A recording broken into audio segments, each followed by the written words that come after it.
Салом алейкум, бардори азиз. Рӯзи ҳамагитон бахайр бошад. Хизмати шумо Умедҷон Техноблог ва магазини Real Phone. Имрӯз бошад сана 18 моҳи май соли 2024 ва чиқар ки десен дар витринаҳо телефонҳои нав аллакай оварда заправка карда мондем ва чиқар дар дина Русия дар видео агар дида бошед телефон намонда буд. Ва бошад телефонҳои нав дар ҷо оварда мондем ва пакадени нав баъзе телефонҳое ки вообще дар магазин набуданд бо ҳамо бояд пайдо шудан, яъне ки дар ҳамин сол буромада будану бояд ки оварданаш кам шуда буд, вообще камтар ки буд, бо инам бози ҳамон телефонҳо монде ва ин телефонҳо ҳамаш дараҷа будаги, яъне ки магазини Real Phone мефурӯхад. Телефонҳо ҳамаш наванд, 1 сол гарантияш, хати официални гарантия доранд. Нарх навои телефонҳо дар ҳафта як бор ё ду бор риваз шуданаш мумкин аст. Нарх навои ки озим гап мезанем ин талоқ дорад ба 18 моҳи май соли 2024.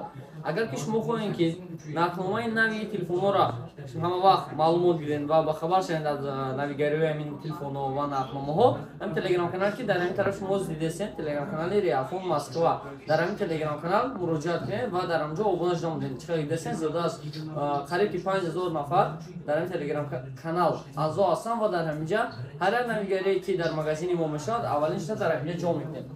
Ҳозир бошад дар давоми видео ма шумода дар бораи нархномаи телефонҳо ва кадом моделҳо дар магазин мо буданаш маълумот метиҳем. Видеоро то охир тамошо кунед ва барои заказ кардан рақамҳои экрандаида муроҷиат карданатон мумкин аст. Адресои мо бошад гуфтам як зармтон шаҳри Москва, метро Бутырский, торговый центр Зелёный, выходи 4 метро хати мебурен. Магазин ҳар рӯз аз соати 10 саҳар то соати 10 бегара кор мекунад. Бемалол ташриф оварданатон мумкин аст. Ҳозир бошад ман шумо ба нархҳои телефон шинос карда мебурам. Хоб чиқар ки дестен тамом. Чиқар дестен дар инҷа телефонҳои буҷетни Samsung-ҳо ҳастанд ва Samsung-ҳои то максимал, яъне ки то 55 дар витрина дида мешавад. Ва ин тараф бошад телефонҳои буҷетни Redmi, Infinix, Itel ва Tecno Spark Go ҳастанд. Чиқар мебинем якум телефоне ки дар инҷа мо хати шумо мебинем телефони Samsung A05 10,500 рубл. Телефони дестен телефоне ки дар дасти мо телефони Samsung A05 ба 64 дорад ва 128 дорад ки телефонҳои ҳама буҷетни Samsung дар соли 2024 ҳамино ба ҳисоб мераванд ва нархи телефон бошад дар магазини мо 10,500 рубл сар мешавад ва 64 128 гигабайташ аст. Samsung A05 ҳастанд. Samsung A15 13,500 рубл, 13,500 рубл 4 ба 128 ва 6 ба 128 аст 15,500 рубл ва 8 ба 256 бошад 17,500 рубл. Ин телефонҳо ҳамаш нав 1 сол гарантия доранд. Гуфтам мегзарам, Samsung-ҳо бошанд дар комплекташон толка кабел доранд, яъне ки дар комплекташон бошанд ино блок надоранд. Чиқар десен коробкаи тонкай толка кабел ва документасияи телефон худаш аст. Барои бошаш мо отдельно чихол ва телефон чихол, стекло ва блока харидорӣ мекунем. Ва ё бошанд примерно 1,5-2,600 рубл мешаванд.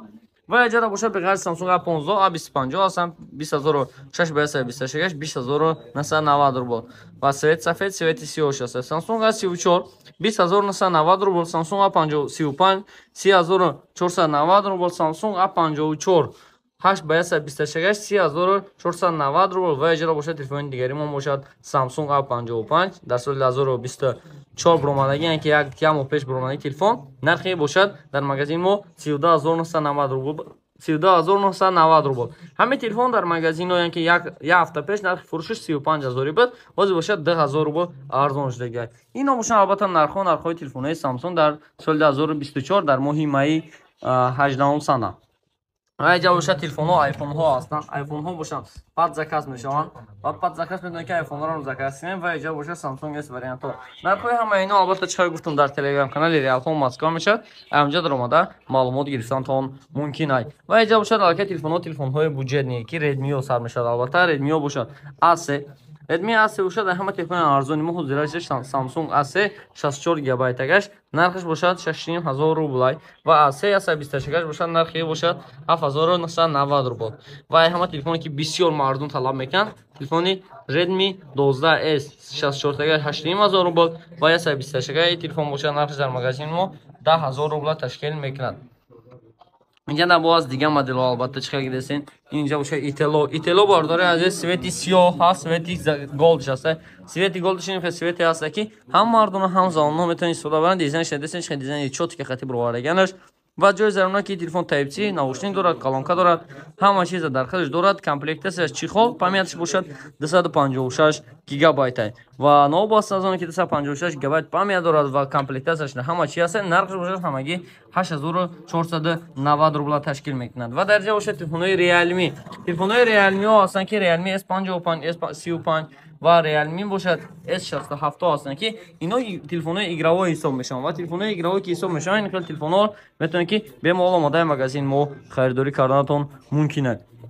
Ва Realme 67 бошад дорад 628 ва дорад ҷои телефони Realme 67 856 иш бошад нархи 16000 рубл.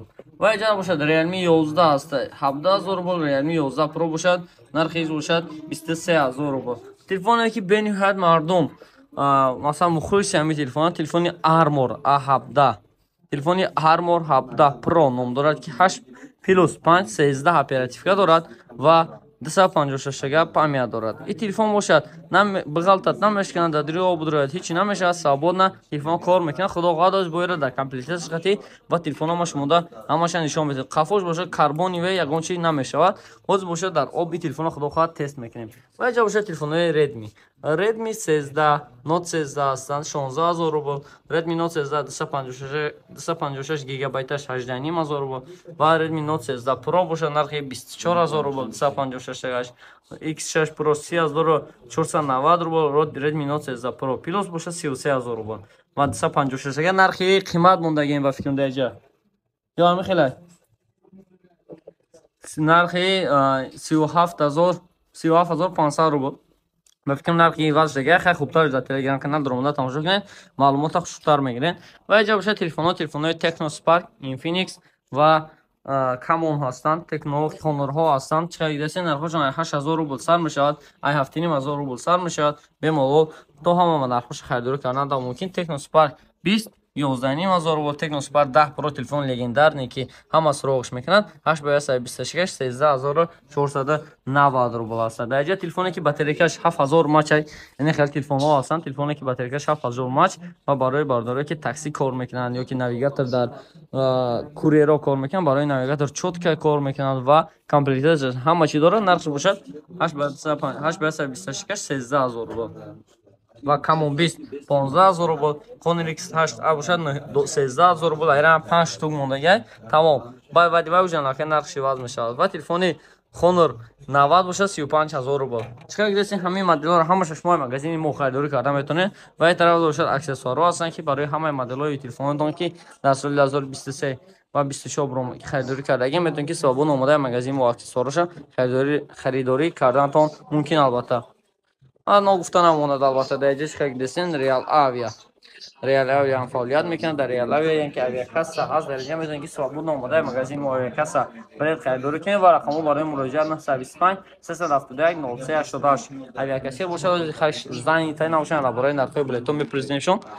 ҳамин рақамҳо муроҷиат мекунед. авиакасса бошад нархҳои билетҳоро бошад шумо гап мезанад. саломат бошед. то дидор. Следующая станция Бутырская. вақте ки шумо дар стансияи Бутырская мерасед, вахиди сеюм ва чорум ба берун мебуроед. вахиди сеюм ва чорум шуморо ба тарафи торгови центр Зелёни раҳнамоӣ мекунад. лестница Полни ба боло мебуроед ва тарафи даст чап гардиш мекунед. дар инҷа бошад сеюм ва чорум вахид нишон дага. шумо тарафи вахиди чорум ба берун мебуроед ва гардиш мекунед. баъди гардиш карданатон шумо аллакай торгови центр Зелёниро мебинед ва дохили торгови центр Зелёни кишиден шуморо магазини Real Phone пешвоз мегирад. марҳамат, дар омода харидтонро ба анҷом расонед. омодаи шуморо интизорем.